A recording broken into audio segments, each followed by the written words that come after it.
техника болашаққа қадам. Замандас болғыңыз келсе, бізге келіңіз. Егер сіз қашықтан оқуды үйренгіңіз келсе, бізге келіңіз.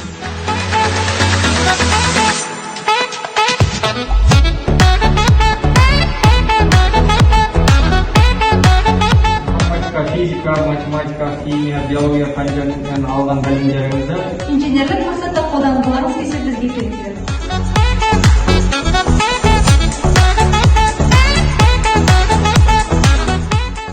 Егер сіз заман ағымына сай информатиканы мықты үйренгіңіз келсе, мықты қолданушы болғыңыз келсе, бізге келіңіз. Егер сіз өз іс тәжірибеңізбен бөліскіңіз келсе, мектеп сайтына келіңіз. Қазіргі қоғамда негізгі мақсат адамзаттық құндылықтарды, жаңа білім мен технологияны үйренуге ниет таныту. Тіршілік атаулыға физиканың берері мол. Физика бұл табиғат.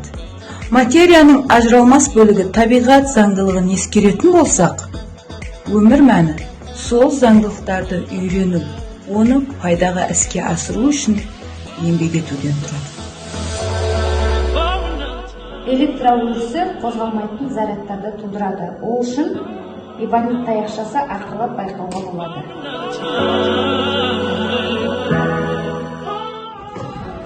Жалпы физика ғылымы бұл табиғат туралы ғылым. Жалпы физика не туралы? Физика осы қоршаған әлемдегі қозғалыстар туралы білгіңіз келсе, механика бөлімі. Жарық көздерінің құбылысы туралы біздің акустика бөлімі. Температура, жылулық температуралы біздің электродинамика бөлімі. Және де майда молекула ядролар туралы біздің ядролық физика бөлімі зерттейді. Осы физика туралы барлық мағлұматты білгіңіз келсе, бізге келіңіз.